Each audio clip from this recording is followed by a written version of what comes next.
আসসালামু আলাইকুম বন্ধুরা, তোমরা কেমন আছো? আশা করি তোমরা খুব খুব খুব ভালো আছো। হাসিনাজ লাইফস্টাইলে তোমাদের সকলকে স্বাগত ও শুভেচ্ছা জানাই। আজকে তোমাদের সামনে পঞ্চতন্ত্রের কথা থেকে দুটি ছোট ছোট গল্প পড়ে শোনাবো।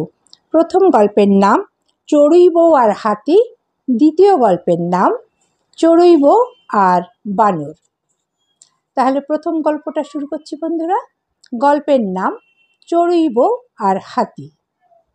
গল্পের নাম চড়ুই বউ আর হাতি। এক বনে এক তমাল গাছের উপর এক চড়ুই দম্পতি বাস করত। কদিন পর চড়ুই বউ ডিম পাড়ল।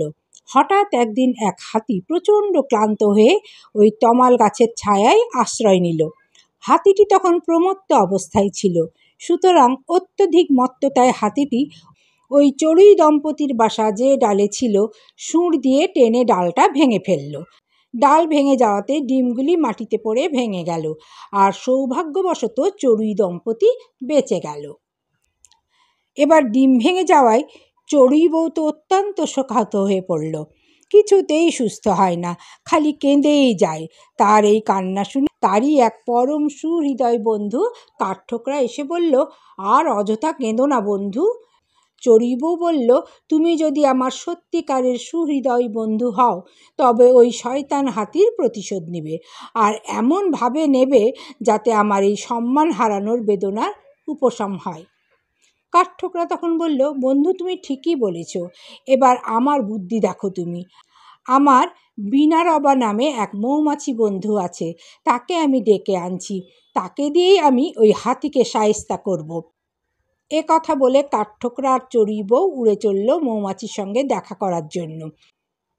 মৌমাছি বেনারবার কাছে গিয়ে কাঠঠোকরা বলল, এই চড়ুই বউ আমার বন্ধু, একটা দুষ্ট হাতি এর ডিমগুলি নষ্ট করে ফেলেছে, সেই জন্য আমি ওই হাতির উপর প্রতিশোধ নিতে চাই। তুমিও তো আমার বন্ধু, তুমি আমায় সাহায্য করো। এই শুনে বিনারবা বলল, এ আর বলতে, তুমি ঠিকই বলেছ, আমারও এক বন্ধু আছে মেঘনাদ নামে, ও একটা ব্যাঙ, আমি তাকেও সঙ্গে নিয়ে নিই।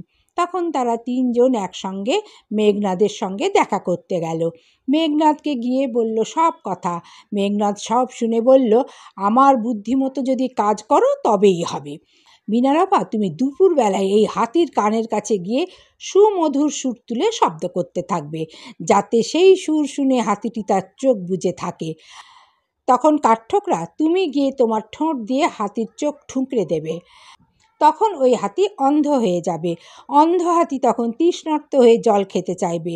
তখন আমি আর আমার পরিবারের সবাইকে কাছে ডেকে জলাশয়ের কাছের ওই বিশাল কাদা ভরা গর্তের কাছে থাকব।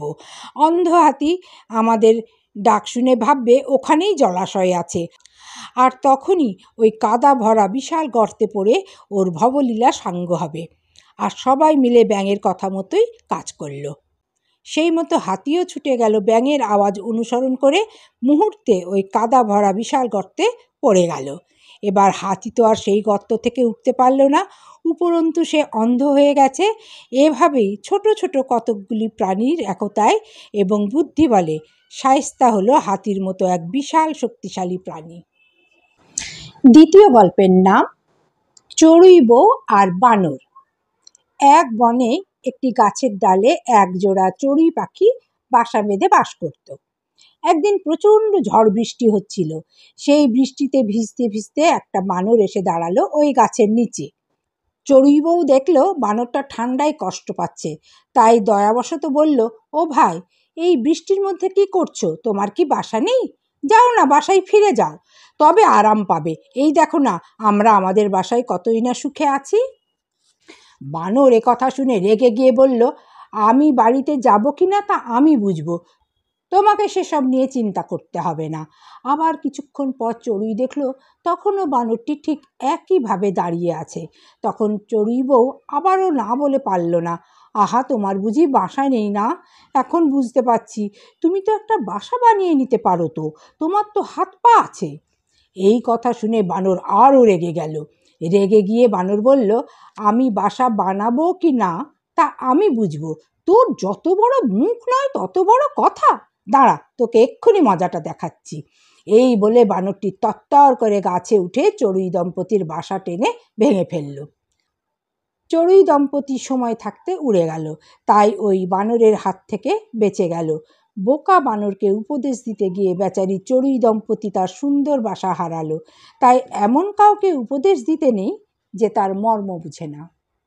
বন্ধুরা, তোমাদের যদি গল্প দুটো ভালো লেগে থাকে তাহলে লাইক, কমেন্ট, শেয়ার করো, পাশে থেকো। নতুন হলে সাবস্ক্রাইব করতে কিন্তু ভুলো না। অফুরন্ত স্নেহ, ভালোবাসা, শ্রদ্ধা জানিয়ে এখানেই শেষ করছি। আবার আসবো নতুন গল্প নিয়ে তোমাদের সামনে। আল্লাহ হাফিজ।